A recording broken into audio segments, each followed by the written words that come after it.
Hello friends in YouTube land, how you all doing tonight? It's your buddy Lee coming straight at you from the Pacific Northwest. I like to talk about writing and plots and ideas and where you get ideas from and that kind of stuff.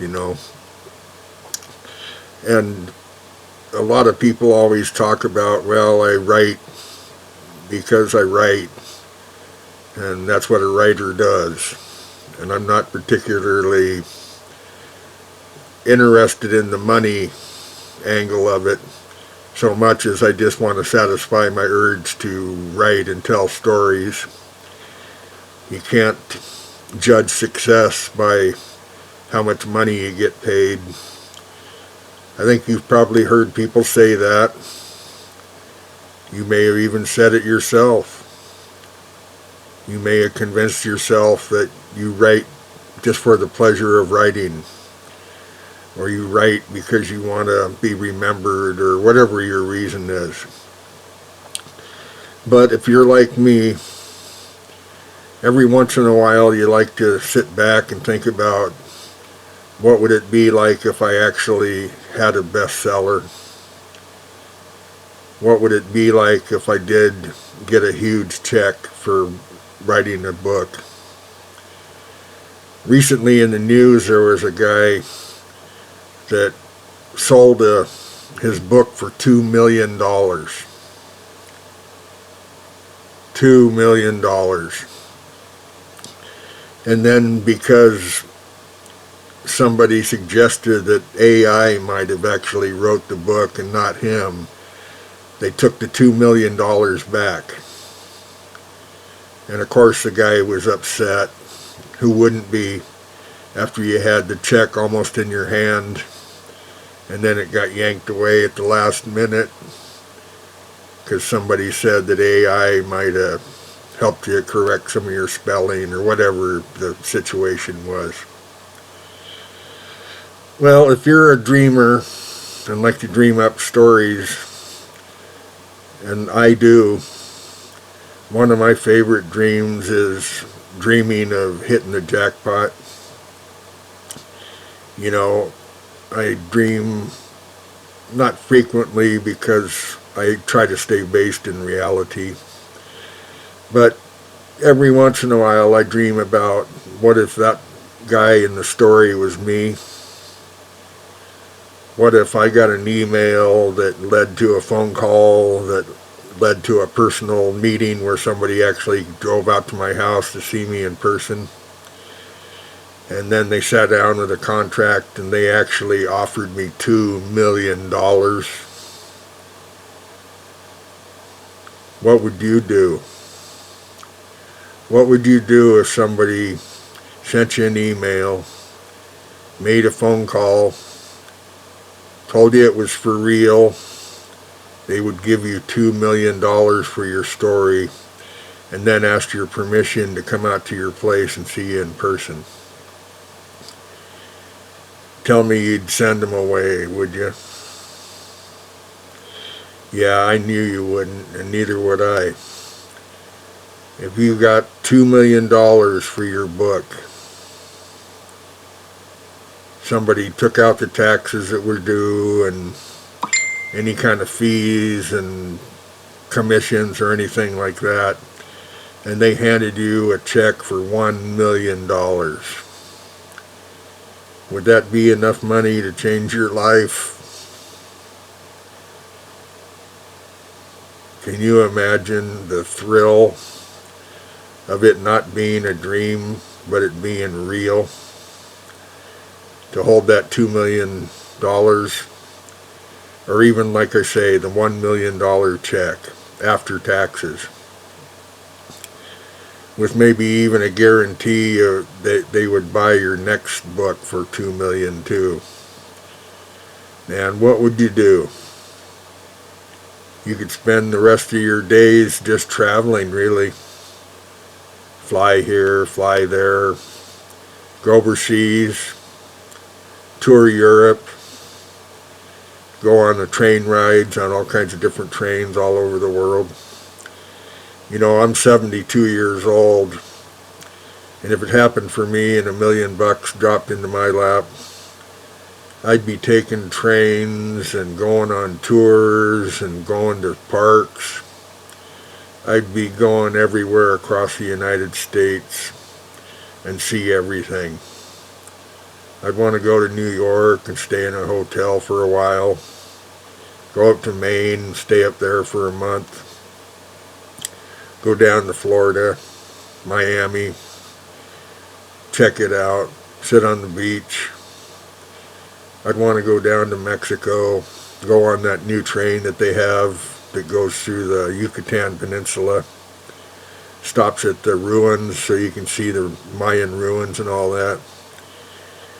You know, it would just be so fun to have unlimited buckolas so that you could stay at a nice place, wear nice clothes, fill yourself with nice food every night.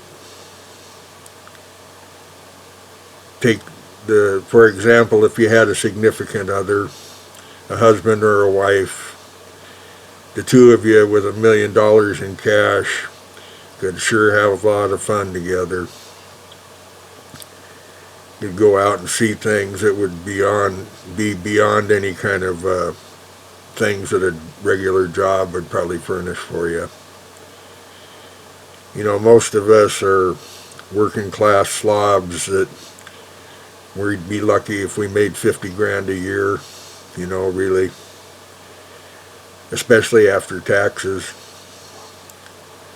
And then you got, if you're well off and fortunate, you're still going to have a house payment. Many of us have a car payment, insurance for the car. You know, you could make 50 grand a year and still live paycheck to paycheck. You'd be probably surprised how many people do. When I was working as a contractor, I often worked for people that had incredible houses. They lived in gated communities, and I got more bad checks from those people than I ever did from the working class stiffs or old people. Some of these fancy pants guys that live in the closed gated communities, they're barely making it from paycheck to paycheck. I remember one guy that lived on a golf course, bought a brand new house. He acted like he was loaded, but then when I went to pick up the check from the guy for some work I did for him, I took it to the bank and they wouldn't cash it. They said he didn't have any money in the bank. It was kind of a shocker and an eye-opener because I couldn't believe it. The guy really put on an act like he really was a multimillionaire, and the reality was he was just barely making it from month to month. I mean, what good is a $500,000 house if you can barely pay the electric bill every 30 days? So yeah, it's one of those weird things. But say maybe you don't hit the 2 million for your book, like the guy I was telling you about in the newspaper story. Maybe you just get some reviewer that writes about your book in a magazine or some publication where it draws a lot of attention. You get that temporary spotlight effect where the attention is put on to you and your story, and you go and look at your Amazon book sales and you start bringing in $10,000 to $12,000 a month in commissions. So all of a sudden you go to the bank every 3 or 4 months when the Amazon pays you your commission every 3 months, I believe it is, and you go in there and you see $35,000 or $40,000 deposited into your account, and you didn't have to do anything. You didn't even have to. You could even quit writing and just let your books earn the money for you. You know, once the book is on the shelf for sale, it could be like money in the bank. I can't remember the last time I counted how many books I've got on Amazon. I think it's somewhere between 17 and 20 books.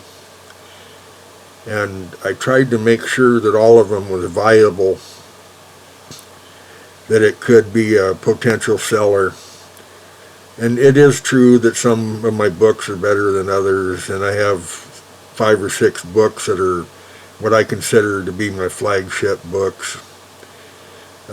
My top 2, I've always put a lot of faith in, hoping that they'd deliver for me sooner or later. But yeah, the more of them you got out there sitting on the shelf for sale, the better chances that you're going to see some income off of it.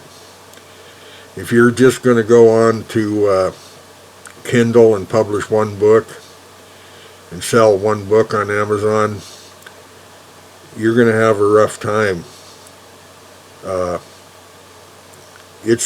You really should be thinking in terms of 10 or 15 books. And when you put your books up for sale, you want to sell an ebook edition, a paperback edition, and a hardcover edition. So each one of your books has 3 different options for your potential buyers. Somebody might just want an ebook for $3. And there you are. You got that $1.50 you might make off of that sale. And then there's the next buyer that may want a paperback edition. And there you got $3 or $4 potential off of a sale on that one. And then you got a little old lady that's a little more well-heeled than the average person, and she wants a copy of your hardcover. And maybe you'll see $4 or $5 commission on that book. But at least there's 3 different price levels that you can take advantage of for 3 different types of shoppers. There's some people that say, I've got a couple books of mine that are $24.99 on Amazon. $25 for a book. You know, there's not a huge market of people that'll go out and spend $25 for a book. Not when you can go to Goodwill or a discount bookstore and pick up a book for $3 to $8. It's kind of a hard sell at $25. You'd almost have to be a Stephen King or a Clive Barker or somebody big to command that kind of price. For the little guy, it's probably not going to happen for you. You'll get an occasional person that might step up and want to give you a try, and they'll figure in some way you've earned it. You're an average Joe that actually pursued his dream and wrote a book. And you know, I do feel like you're entitled to get the same amount of money as any other author does. You shouldn't have to settle for $1 for your effort, you know. But yeah, I wanted to just discuss for you about that dream of making the big one, you know, the big score. I dreamed about looking at my bank book, and it was a vivid dream, and I'll never forget it. I had $85,000 sitting in my bank account, and the dream seemed real, and when I woke up it really stuck with me, and I thought about it for probably a week. You know, I was under the ether for a week thinking, man, if I had $85,000 sitting in the bank. I didn't think about the taxes or anything like that. I just thought about seeing the 85000, and it felt great. You know, it was a happy dream. I waited for a week to see if the dream come true. You think it did? No, it didn't come true. Hey, come back next time and I'll have another story for you. Take care. Bye-bye.